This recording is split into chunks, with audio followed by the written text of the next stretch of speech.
अस्सलाम वालेकुम, कैसे हैं आप सब। Welcome back to my channel.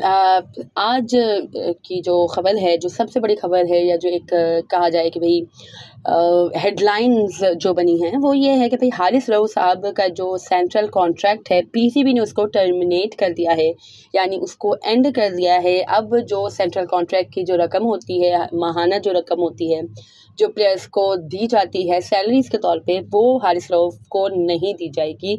और रीज़न उन्होंने ये बताया है कि भाई हारिस रऊफ़ ने क्योंकि ऑस्ट्रेलिया टूर टेस्ट के लिए उन्होंने अपनी अवेलेबिलिटी नहीं शो की थी, दैट्स वाई है उनको ये सज़ा के तौर पे ये जो है मतलब जो उनका कॉन्ट्रैक्ट है वो टर्मिनेट कर दिया गया है। और मज़ीद है कि उनको जून 2024 तक किसी भी लीग को खेलने की इजाज़त नहीं दी गई है। बहुत से लोग खैर इस पे बहुत सी बातें कर रहे हैं। आम जो अवामी राय है वो यही है कि अच्छी बात है, पाकिस्तान को प्रायोरिटी नहीं दी, या है कि इस तरह से क्या लीग खेलने चले जाते हैं और पाकिस्तान के लिए अवेलेबल नहीं होते।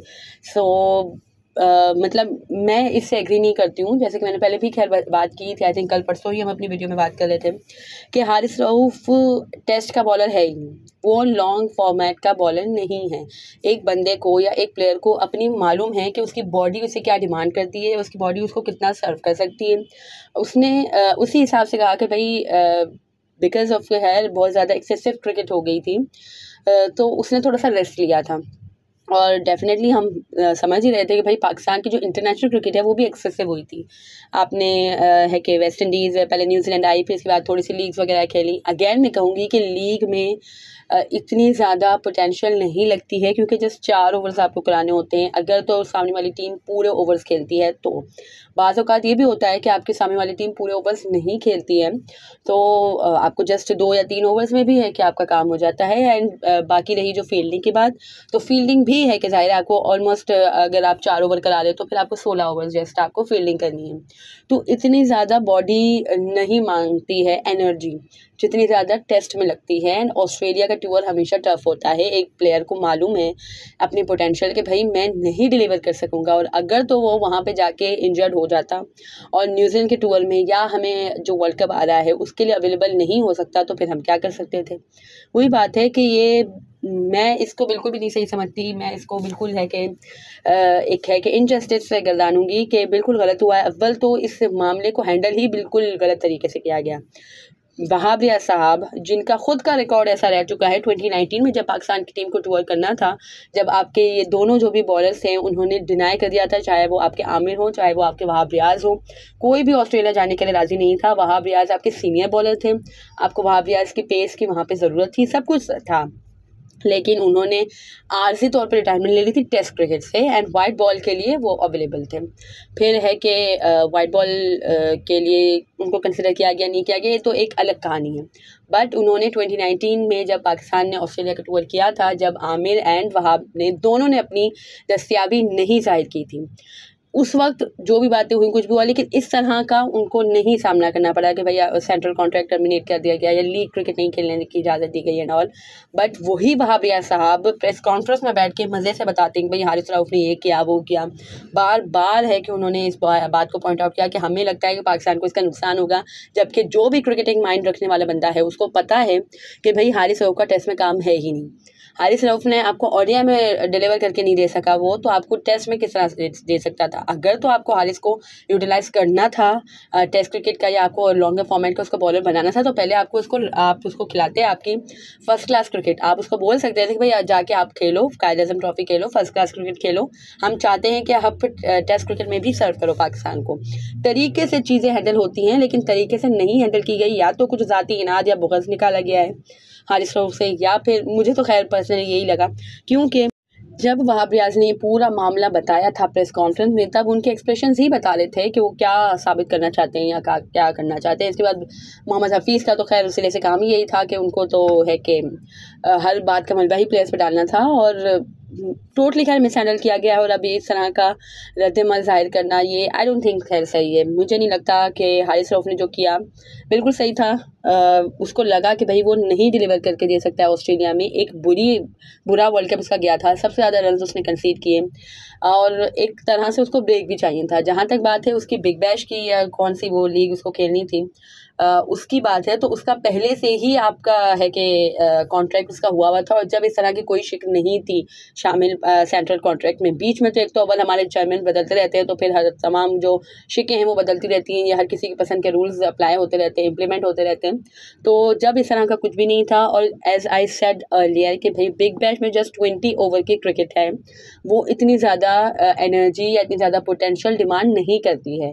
टेस्ट क्रिकेट के खेलने की उसके अंदर पोटेंशियल नहीं थी। जहाँ तक हमें याद हो तो एशिया कप में भी लास्ट मैच जो हमारा वर्चुअल सेमीफाइनल था वो भी आपको नहीं है कि खेला था हारिस ने, ऑन एंड ऑफ उसकी भी फिटनेस चल रही थी। वर्ल्ड कप उसने फुली फिट होकर नहीं खेला है और फिर आप उसको ऑस्ट्रेलिया में जाकर रगड़ रहे थे और फिर आप ये कह रहे हो कि भाई हम जस्ट उससे थोड़े ही ओवर कराते हैं। शाहीन को आप वहाँ पे लेके गए थे, शाहीन को भी आपने सही से रगड़ा मारा, आपने न तरीके से तो आपने किसी को भी यूज़ नहीं किया। आपने प्रैक्टिस मैच में 25, 30, 35 ओवर करवा दिया आपने अब्रार अहमद से एंड वो मेन मैच में आपको अवेलेबल नहीं हुआ। तो मिस मैनेजमेंट तो हमारे यहाँ हर लेवल पे है और मिस हैंडल भी किया गया है, क्लियरली मिस हैंडल किया गया है एंड आई थिंक ये टोटल ज़्यादती है उनके साथ। यही कहानी दोहराई जा रही है। मोहम्मद आमिर ने रिटायरमेंट क्यों ली थी? मोहम्मद आमिर को आपने यही किया था ना कि भाई टेस्ट के, वही बात है कि उसको भी लगा कि भाई उसकी बॉडी नहीं रिस्पॉन्ड करेगी टेस्ट क्रिकेट के लिए, दैट्स वाई उसने टेस्ट क्रिकेट से रिटायरमेंट ली थी कि मैं वाइट बॉल के लिए अवेलेबल हूँ। तो आपने यही सब उसके साथ भी हरकतें हुई और दैट्स वाई है कि उसने रिटायरमेंट ले ली। वरना अभी भी वो शॉर्टर फॉर्मेट में पूरी दुनिया में अच्छे से डिलीवर कर रहा है। तो अगर हम उसको भी शॉर्टर फॉर्मेट में अगर यूटिलाइज़ करना चाहते तो हम तरीके से कर सकते थे, लेकिन हमने नहीं किया। और अब मज़ीद जो है कि हम ये जो है हमारे हारिस रऊफ के साथ वही कहानी दोहराई जा रही है मोहम्मद आमिर वाली। तो फिर वही बात है ना कि जब आप है कि सेंट्रल कॉन्ट्रैक्ट भी आपने उसका वो कर दिया, फिर आप उसको लीग भी नहीं खेलने दोगे तो फिर वो क्या करेगा? सारे रिटायरमेंट नहीं लेगा ना, फिर रिटायरमेंट लेके वो लीग खेलेगा, लीग में उसकी डिमांड है, वहाँ पे उसको पैसा मिल रहा है। डेफिनेटली ये प्रोफेशनल क्रिकेटर हैं, ये इनका प्रोफेशन है, इससे ये कमाते हैं, इनका घर चलता है। तो आई थिंक ये बहुत ही ज़्यादा हार्श डिसीशन है, बहुत ही ज़्यादा हार्श सज़ा है। एंड वही जैसे मैंने पहले कहा कि भाई मुझे तो ऐसा लगा कि ज़ाती इनाद या कोई बुग़्ज़ निकाला गया है उनसे एंड क्लियरली भाई लग रहा है कि वही है कि जो क्रिकेटिंग माइंड है आप देख ले जाके हर सोशल मीडिया प्लेटफॉर्म पे, जो नॉर्मल पब्लिक है उसका ये है कि हाँ भाई बहुत अच्छा किया and this and that and all, लेकिन जो क्रिकेटिंग माइंड रखने वाले लोग हैं उनको पता है कि भाई हारिस को आप टेस्ट क्रिकेट में आपको डिलीवर वो करके दे ही नहीं सकता था। इससे अच्छा आपका मीर हमजा उन सब ने कर लिया जो फर्स्ट क्लास क्रिकेट खेलते हुए आ रहे थे, जिनको मालूम था, खुर्रम मंजूर सब ने, आमिर जमाल सब ने कर दिया। अगर तो हारिस को आपको तैयार करना था टेस्ट क्रिकेट के लिए तो फ़ौरन से आपको ऑस्ट्रेलिया में नहीं फेंक देना था उसको जाके, आप पहले उसको पूरा फर्स्ट क्लास का ये जो हमारा टूर्नामेंट हुआ था ना वो खिलाते इसी तरीके से। और चुपचाप ये चीज़ें बंद दरवाज़ों के पीछे, बंद खिड़कियों के पीछे ही हैंडल हो सकती थी, लेकिन नहीं, आपने जाके प्रेस कॉन्फ्रेंस में बैठ के बात कर दी कि हारिस रऊफ ने अपनी दस्तियाबी ज़ाहिर नहीं की और हमें लगता है कि पाकिस्तान को इसका नुकसान होगा। आप चीफ सिलेक्टर हो, फिर वही बात है कि मुझे गुस्सा आता है कि आप चीफ सिलेक्टर हो, आपको इतना नहीं मालूम कि हारिस रऊफ आपको डिलीवर करके दे सकेगा टेस्ट क्रिकेट में या नहीं। फजूल की हमारे यहाँ बातें होती हैं और ये बहुत ही ज़्यादा गलत हुआ है, मेरे हिसाब से बहुत ही ज़्यादा गलत है।